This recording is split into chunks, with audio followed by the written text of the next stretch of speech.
You can't replace part of the brain. Like, you treat them the same. A source of truth for the medtech industry. Coexists with the province. Robot understands things automatically. Number one show in the medtech industry. So Stryker got ahead of that and changed in the 90s, built $1 billion company that held up high, a lot of things. State of MedTech. With your host, Omar and Khateeb.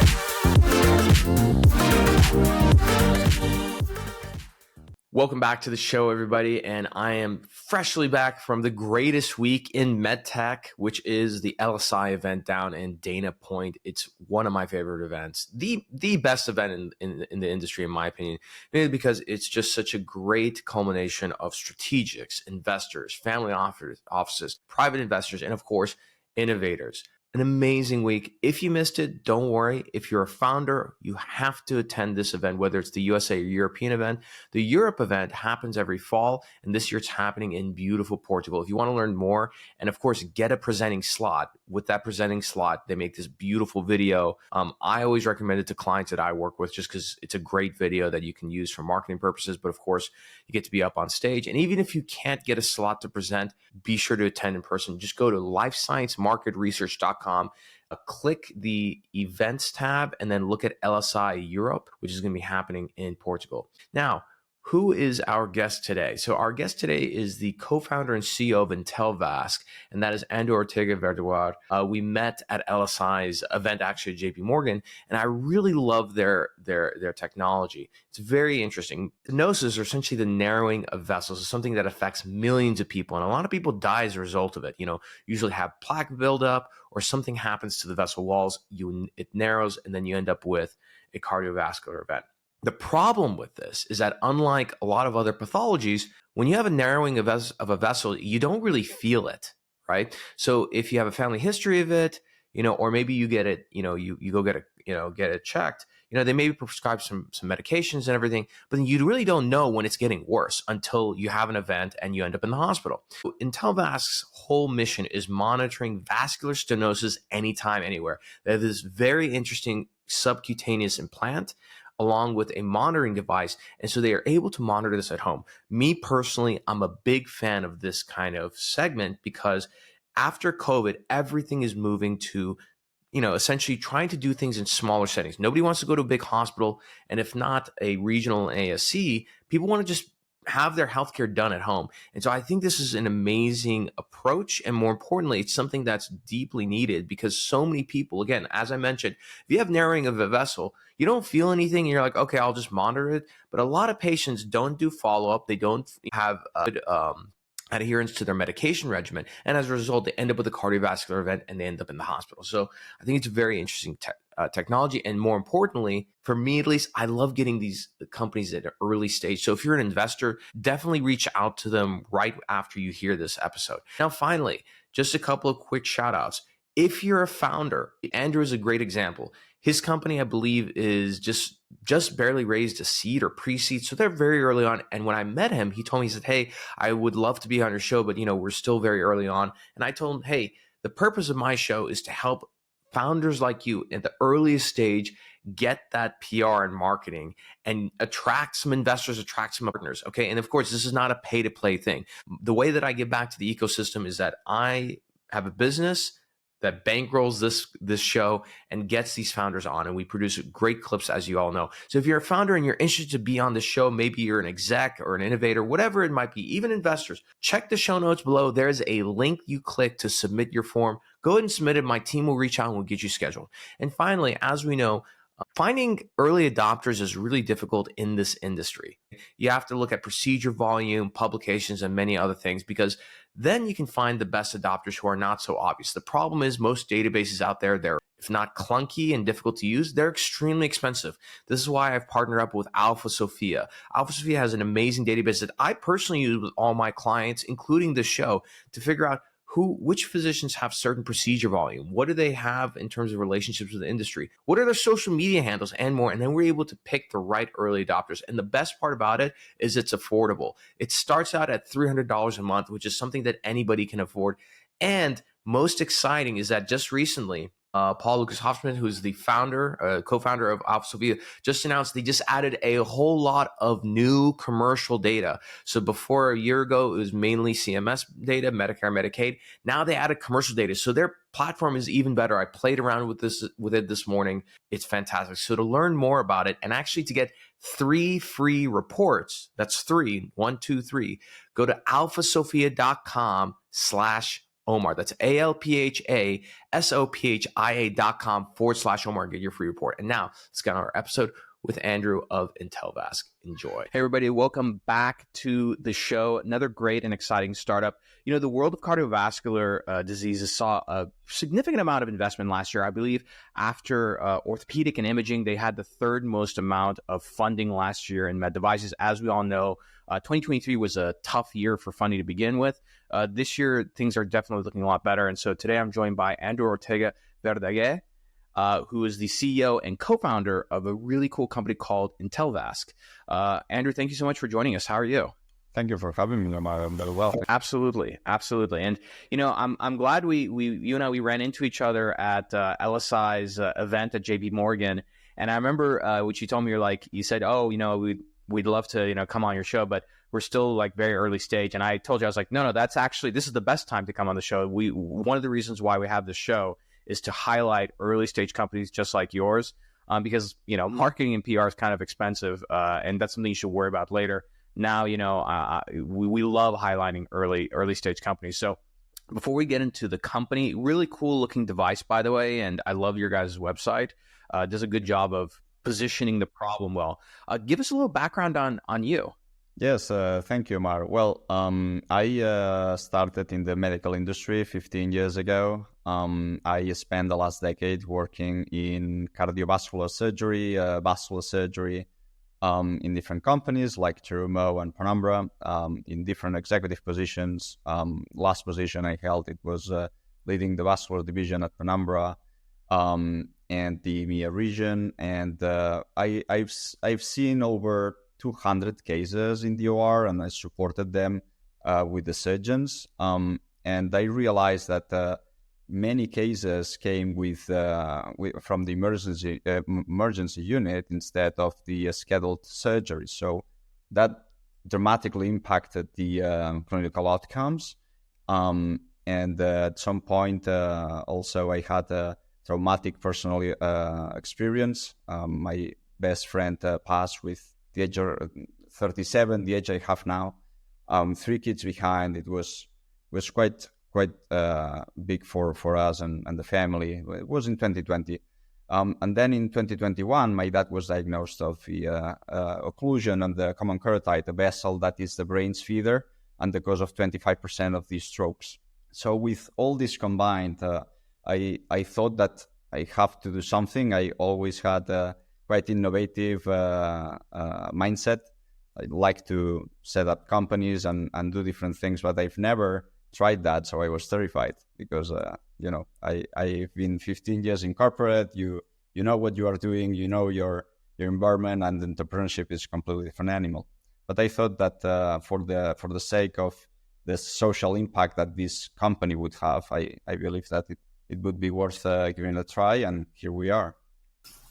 Fantastic. Wonderful. And I love that background. And, you know, nothing, I love seeing, you know, it's really hard, to be honest. You know, I think when you work at companies like Penumbra and large med tech, and then you go into the startup world, usually people, they do it and they're very excited about it, but they realize like you have to have very, very tough skin. And it's very tough, you know, it's just rough time. So tell me, what is the big problem that you guys are solving clinically? If you can put it in one sentence. Yes. We are monitoring vessel occlusion remotely using ultrasound. What we try to do is anticipate vascular events that normally have deadly consequences, so the doctors can act earlier and hopefully having scheduled surgeries. Got it. Yeah, and just to kind of read off like some of the statistics you have on your site. You know, so like 90% of these types of patients are usually asymptomatic before a vascular event occurred, which, by the way, one of my mentors passed away from this, like just, you know, he was in his 50s, young guy. 35% of these patients, they skip their follow-up, right? and then 30% they need a second intervention. So it's definitely a huge issue, and I think that what you're trying to essentially position yourself as is more on the predictive health side, which is how do we empower the patient to have more control at home and monitor this before a acute event happens. Is that correct? That's a super interesting fact that you just point out here, Omar, because cardiovascular events are a completely different disease than, for instance, cancer. When you go to the doctor and the doctor tells you, sir, you have cancer, you are super scared. You don't know what to do. Many people, they are thinking twice what they are doing in life, evaluating their lives. But when they tell you, sir, you have an occlusion in the femoral artery, normally you don't know what it means, or even in the common carotid, and you don't feel anything, you don't feel any pain. And because there is this lack of disease awareness, those patients, they don't change their lives. These cardiovascular events are the first cause of death in the world. And mostly, some of them, they are genetic, but mostly there are self-inflicted disease because of lifestyle or what we eat, how much exercise we do. So if we could increase the disease awareness of cardiovascular disease, the deathly events would be much lower. So I believe that our and other initiatives that are engaging the patient with the disease are going to increase a lot the awareness and therefore changes in their lifestyle and diet as well, which will improve a lot the quality of life of those patients. Yeah, I don't know what the if you have the data off the top of your head, but like in the U.S. or global, like how many people are affected by this essentially? I don't know if you have that number off the top of your head, in the U.S. Yes, of course. In the U.S., the peripheral vascular occlusion affects almost 50 million people, which is an enormous number. And if we only talk about the legs, acute limb ischemia, 33 million patients are affected. Out of those patients, of course, not all of them are treated at the same time or every year, but there is a large number of 3.2 million patients that they are visited or intervened of peripheral vascular occlusion. And it's a huge problem also for the public healthcare systems, where in Medicare spends over $5 billion every year to manage this disease. Overall, it's $20 billion of expenditure trying to manage peripheral vascular occlusion. So it's really a massive problem that we are facing here. Yeah, and that is a huge number. Just for context for the audience, usually when you look at like medtech investments and everything, you want to make sure that you're not dealing with like a rare orphan disease, which usually that's something that's big pharma that, deals with because they have the money to do that. But this affects, just in the United States, like 15% of the population, which is a huge amount. It's probably even higher than that because these are just reported numbers. A lot of times when I see reported numbers on things that, like if you know somebody who died from a certain disease, whatever the reported number is, it's likely that it's higher, right? And a lot of times, with vascular stenosis, you end up with other issues. Like for example, you can, I think on your site you mentioned that like a quarter of people can end up with an amputation, right? And I think people who get an amputation, a lot their longevity and their life expectancy decreases significantly, right? So a lot of times people die of a secondary cause, but like the primary cause or underlying issue that started it all was the vascular stenosis. That's correct, Omar. Actually, after 1 year of amputation, 50% of those patients will die. And after 3 years after amputation, 75%. So it's a major problem that we don't want to have in our societies. And if those diseases are prevented and detected earlier, those amputations or those events, like after 5 years of acute limb ischemia, as you mentioned, 1/4 of the patients will suffer amputation, stroke, or heart attack. So if we can anticipate and prevent it, definitely those numbers are going to decrease, and the life expectancy and quality of life of those patients are dramatically improve. Absolutely. Now, I do want to share my screen for some of the people who watch the show. They watch on YouTube and Spotify. just to kind of show the device, because I do like the way the device is designed. You guys did a fantastic job with it. Where are you guys in your regulatory pathway to date? So at the moment, we are developing the device and improving the machine learning algorithms. We have done our benchtop test in flow models to ensure that the sensor can detect vascular occlusion and changes in flow. And also in 5 months, we are going to do our first animal lab for animal validation. Now, in regulatory, we are going to start very soon the conversations with the FDA. We have been told that we can fall under a 510K, so we are going to plan our clinical trials accordingly. But this is going to come by 2026, something like that. So if it's following a 510K, is there anything that's somewhat similar to this in the market? And how how are you essentially using the 510K pathway? Yes, that's a very good question, Omar. There is a predicate device that is quite similar of what we try to do. It's not exactly the same because they are monitoring arrhythmias, like the loop recorders. Loop recorders are subcutaneous sensors like the one that we are designing and developing, but they are detecting arrhythmias with EKG.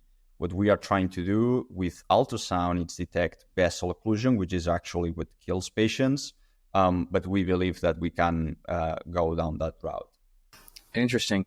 On the ultrasound side, and again, I'll show the technology. So essentially you have a sensor who becomes like an insertable implant, and then you provide the patient with essentially an at-home ultrasound. How important is it for that ultrasound to be high resolution? I'm guessing it doesn't need to be that high resolution. You're using an algorithm to sort of detect the stenosis of the vessel? Yes, thank you for that question, because many investors and doctors are asking for it. What actually are you detecting, or what is the patient seeing? Actually, the patient is given by the doctor a scanner with just one button. They are going to put the scanner close to the device, wherever it has been inserted. In that case, let's say close to the groin. The patient is going to press the button, and it's going to have audiovisual cues to know whether they are doing a good lecture or not. And this scanner is powering with ultrasound the sensor, and then the sensor is receiving and emitting the signal back to the scanner, which is going to send to the cloud those lectures, and the machine learning algorithms are going to make the reading. So actually, there is no image here. There is nothing to interpret. It's just the confirmation that the vessel remains the same as the delta that we had at the beginning once the patient had inserted this device, and we knew that the vessel was healthy. And if something changes in terms of the flow and in terms of the vessel occlusion, then we are going to receive, or both the patient and doctor are going to receive a message saying that there has been a major vascular change, and therefore the patient should go to the hospital to be diagnosed properly. Interesting. So, this reminds me of many years ago, one of the I don't want to call it a prediction. One of the types of medical devices that I really liked are devices that take hardware and software and put the skills of a specialist in the hand of a generalist, or in this case, a patient. One of the better examples of this is DermaSensor. DermaSensor is essentially a handheld device that looks for skin lesions and monitors them. So general practitioners, family practitioners, etc., who are not dermatologists, use this to check the skin. Doesn't do any imaging or anything. It just literally tells the physician, you should continue monitoring this or send this patient to a dermatologist, right? You guys are essentially doing a similar thing where you don't need to see the imaging, you don't need to see the details. All you need is somebody to be administering this ultrasound test, right? In this case, it's the patient, right? But you're using software to take the skills of, let's say, a skilled ultrasound technician or physician, put it in hardware, and then have it to the patient, where essentially they're monitoring themselves on a daily basis. And I'm guessing this is essentially being sent to their physician to monitor it, so that they can say, hey, like, we have some changes, you need to come in. That's a very good point, Omar, and that's completely right. Ultrasound, we know that if you use, for instance, echo Doppler, which is the gold standard to monitor patients with vessel occlusions. We know that depending how you which angle has the probe, you can have one lecture or the other. So those diagnoses with echo Doppler are not completely 100% objective. It depends on the skills of the person who is doing the test. So what we are trying to get out here is this objectivity and provide an objective measurement, objective number, which then it's translated into much easier message to interpret that both the patient and the doctor are going to receive, okay, there is nothing to be worried about, or some changes here in terms of the vessel occlusion flow dynamics, so it should be appropriately assessed. So these normally 12 months of follow-ups that you have something, those vessel occlusions, they change very quickly, right? You can have a vessel occlusion, massive vessel occlusion in just a matter of days, a matter of hours. So things can change very quickly in cardiovascular health. And that's the burden that healthcare faces, right? You cannot bring in 33 million patients that are healthy at once, right? So this device aims to detect which patients might really need it, a diagnosis, and then send this message and send them to the hospital, because in between 12 months, many things can happen. Of course. How often, like, just in practice, when you give this to a patient, how often are they expected to do a scan? Are they expected to do this every day, a few times a week? What's the ideal? I mean, I guess the ideal scenario is they're doing it like multiple times a day, but patients usually compliance is like really tough, right? What's the bare minimum needed for a patient? Yes, no, the adherence to the treatment, it's something that it's always a problem. Of course, either you talk about drugs or devices. In terms of our device, it will depend on what the doctor prescribes.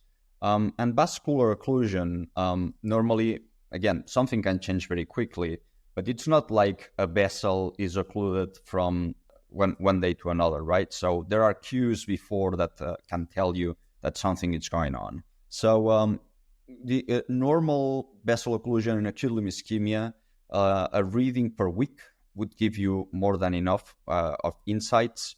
If you have had, for instance, a bypass, the first week or the first month, the doctor might rather prefer to give the patient instruction to read every day, because the first month after a bypass, open surgery is critical.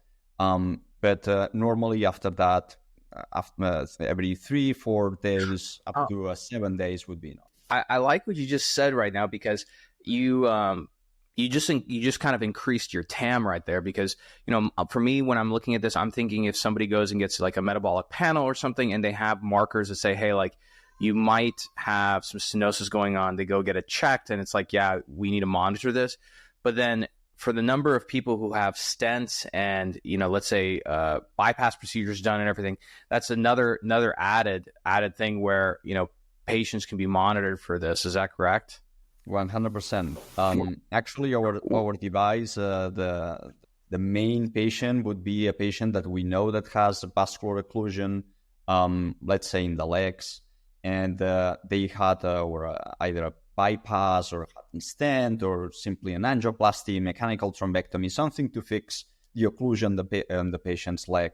And then at the same time that you did this procedure, you place this sensor. Now you know the vessel is healthy, so you have your delta, and then you discharge the patient with the sensor inserted.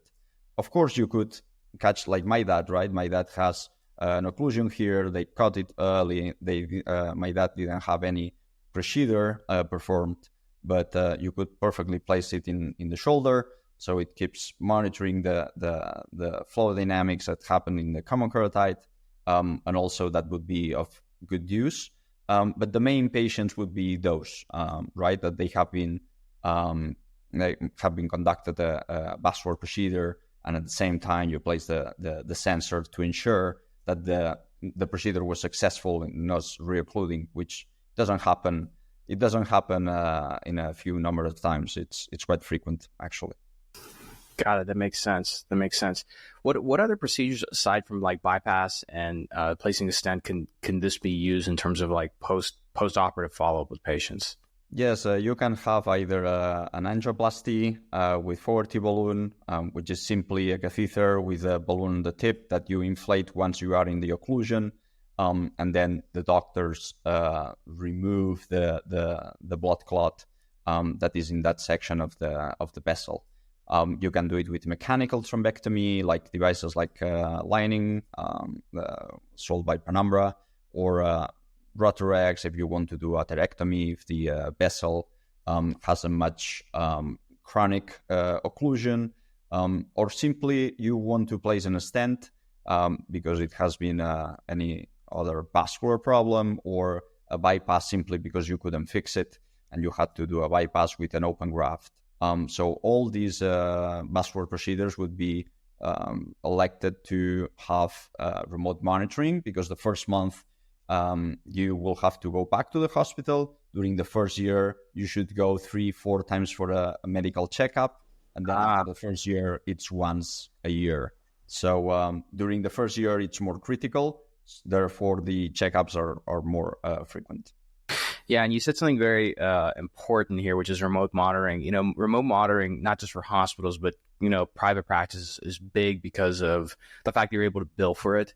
And it's really, I like things in medicine that are both lucrative for a clinician because, they're running a business, they have to make money, right? But at the same time, enhances and improves patient outcomes, right? So remote monitoring is one of those great things. So for something like this, are there for remote monitoring, reimbursement codes do exist, but for this specifically, are there existing CPT codes for it? Yes, for vessel occlusion, remote monitoring vessel occlusion, we are the first company to have a patent to that concept, to use the ultrasound for detecting vascular occlusion remotely. We are the first company to have this patent, but there are other CPT codes that they are generously reimbursing, like the example of the loop recorders, for instance. They are reimbursing $7,600 every time you insert a loop recorder, and also there is a CPT code for remote monitoring a month of $130. Medicare really understood the real value of remote monitoring for certain pathologies. So that's why we are pretty confident that we are going to achieve having a CPT code at some point once we are in the market. Got it. So the remote monitoring CPT codes exist, but like not for remote monitoring of stenosis. That's correct. Okay, so the good news is that there are some CPT codes that exist, but once you're able to get the CPT code for remote monitoring, you do have sort of a sort of a reimbursement mode. How long? What kind of patent did you guys file for, and how long do you have it? We have filed a provisional patent with Wilson Sonsini, and we are going to have it the normal time of the patents. We are going to have it for over for 20 years plus one. That's the patent that we have. As I mentioned, the use of ultrasound to detect vascular occlusion remotely. So we're on your website. For those who are interested, you can go to IntelVasc, IntelVasc.com. So you guys, first of all, compliments to you, monitoring vascular stenosis anytime, anywhere. So many companies get this wrong, which is when I go to their website, it takes me a few minutes to figure out what they do. I love that you guys, have whoever helped you guys with the marketing and the website is really, did a good job here. So this is essentially the monitoring device, correct? This is the scanner. This is the scanner the patient would take home and would use to power the sensor. Let's jump to that. So essentially, your steps here, you insert an implant. What can you tell us about the implant that's being inserted? Say it again, sorry. Oh, tell us a little bit about that the implant that's being inserted. So that the implant essentially is the sensor that's going into. Is it something that lives that it goes outside the vessel wall? What is that? What is that implant that's being put in? Okay, yes. The implant would be the sensor, and it goes under the skin. This is performed it can be in the outpatient setting, very traumatic, very minimally invasive procedure that also the loop recorders are using exactly the same. So it's a very well known procedure for the clinician. So this would be in the outpatient setting. You insert it under the skin, outside of the vessel, as you mentioned. Yes, that's correct. But this is helping us to reduce the variability, because if we would be using a wearable device, there have been many attempts to have a wearable device. There's a lot of variability in those. Right, because it's not the same. It's right way they move. A patient like like me, or a patient of the ultimate liability for that. Yeah. So, you remove all this variability. Yes. Next thing you have here is the scanner. Let me jump. I think this is a good photo of the scanner. So I really like the UX and design of this. Is there a reason why, for those who are listening and they can't see, like the scanner essentially is like a wand with a circle at the end of it? Is there a reason why? Is it just for aesthetics, or is there what's the reason behind this like sort of halo at the end? Yes, that's a very good question, Omar. Most people ask for it, and I have a guess. Yeah. Is it because of the you have sort of like basic ultrasound technology? You don't need anything high resolution, so I'm guessing that you have ultrasound throughout there to give you sort of a 3-dimensional look. So that way, if you have one ultrasound, you have to be really skilled at it. But if you have a bunch of little miniature ultrasound devices in a halo, you just put that over the sensor, and it just takes that snapshot from a variety of different angles, so the patient can't mess this up. Is that correct? Yeah, you are close. Yes, this is very related to the ultrasound technology. You need this coil of certain diameter to emit at a certain frequency and a certain power. So this has been very well measured by our under the direction of our CTO, who has been the developer of this device, and also their team, to really get the device design to work at the optimal way. So yeah, it's completely related with ultrasound technology. Absolutely. Perfect. And then your last step here is just the clinical review. So what I like, again, a lot of times, I'll see like things like this on websites, but you guys, as a as a early stage company, you actually have that clinical dashboard here so people can see this. So we're on this clinical dashboard. Is this who has access to it? Is this both the doctor and the patient, or whose dashboard would this be? Yes, no, this is a clinical dashboard for the doctor to see. This is a mock-up, so it is not exactly the actual metrics that the doctor would be seeing, but it would be something quite similar. It's going to provide the doctor the evolution of the vessel, if has been worsened since the last lecture, and the progression that it's getting, so the doctor can also estimate, okay, I want to bring this patient in because I don't like what I'm seeing. The patient there will have an app that we also have designed, and it's going to be very intuitive, very easy to use. It's going to provide cues of the patient, whether the scanner has been the scanning has been successful, how to do it, not to forget what to do it, give some alerts to comply. So nice. You can still use push notifications. Exactly. So very similar to the apps that the current diabetes sensors have. That it's becoming a trend.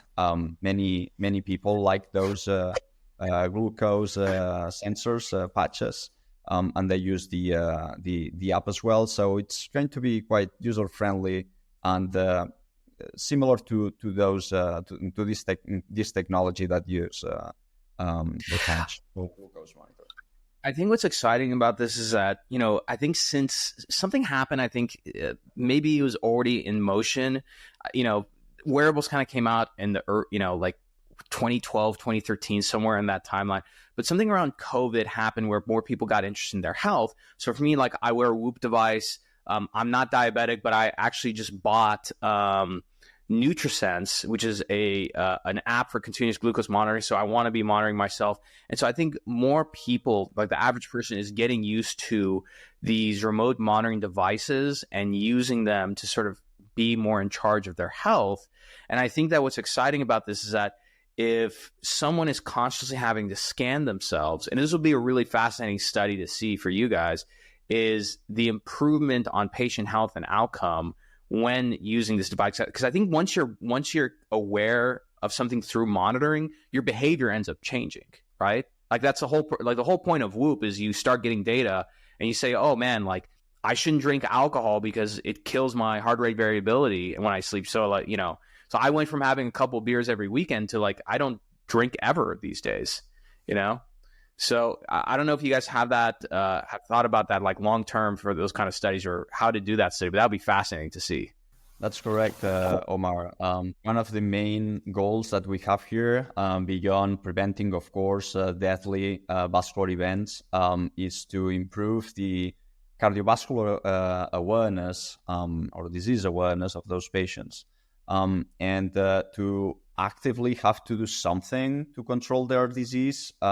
That they are going to be much more mindful about lifestyle and diet and all those patterns or these aspects in their lives that they should be having into account. And also, I hope it's going to help doctors as well with the trying to make their patients understand that something has to be changing. Otherwise, this disease wouldn't be there in most of the cases. So, 100%. Fantastic. Yeah. And by the way, I was just thinking about it. Like, I like companies who are in a position to kind of design and create their own category. And so I just looked up remote vessel monitoring, and that's a thing. But like in the, when it comes to monitoring boats, like shipping vessels. So like, I think you guys will probably be the very first remote vessel monitoring company. So I'm really excited for you guys. Last few questions for you, and thanks for coming on the show. Number one is, and again, please share what you can. How much have you guys raised to date? And then are you okay, like sharing, like what are you trying to raise? Yes, we have contributed with between the founders and the advisors to $800,000 pre-seed. And with this, we have generated the first prototypes of the scanner, the sensor, the machine learning algorithms. We have done all our tests, and now we are in our seed round, 3 million seed round. We are first raising we are separating in two phases the seed round. We are going to raise $1 million in a safe note, and then a prize round of $2 million to complete this 3 million seed round. This will help us to finalize the animal lab tests and also start miniaturizing the device. Fantastic. And then like lastly, tell us a little bit more about the team and advisors you guys have, because obviously this is, taking a medtech company to market and clinically validating is very difficult. Tell us a little bit about your team. Yes, we actually how we met was a good story with the founders. When I started to call to several of my former customers in the last years to validate if that was actually a good idea. There was no vascular surgeon or interventional cardiologist that told me, oh no, that's no value, don't try it. Everyone mentioned in one way or the other to have this information would be vital and would help us a lot. And the last, one of the last doctors I called, Dr. Bismuth, is the chief of vascular surgery in Tampa General Hospital. He mentioned, well, I don't only believe it's a good idea because I just wrote an article in the main book of vascular surgery, but I would also like to help you to create the company. So he was my first co-founder and the person who has supported and helped us a lot to develop the hardware, the technology, and many partnerships like we have created now with the NCU State. We have a co-development agreement with them. And now we have access to $3 million worth of engineering equipment and students. And it has been paramount for us to have a very well-equipped lab to do all the tests and product development.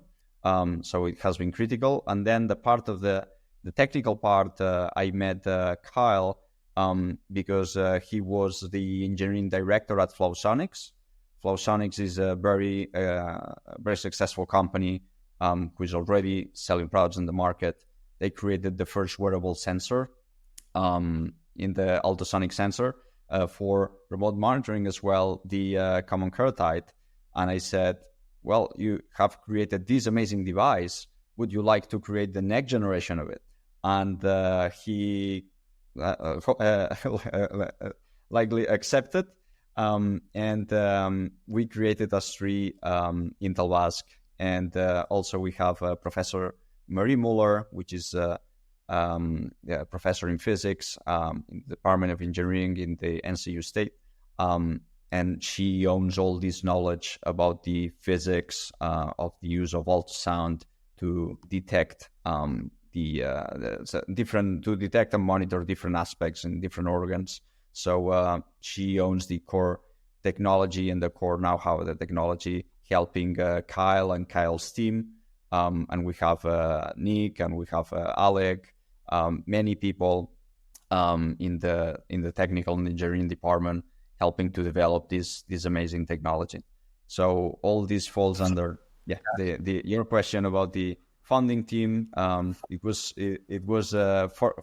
fortunate that we all met at the right moment, the right time. Regarding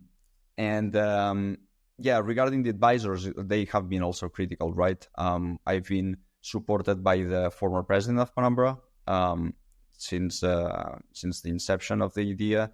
And now he's an investor and advisor as well, James Spray. We have other CEOs of other companies like Aleo, Dave Kuragundla, that you might have known at some point. He has been a speaker at LSI for many years, and he has developed this successful wearable patch to monitor arteriovenous fistulas. So he has been supporting the team and myself to not to fall in the mistakes that he might have fallen for. That's a rocky path, the CEO.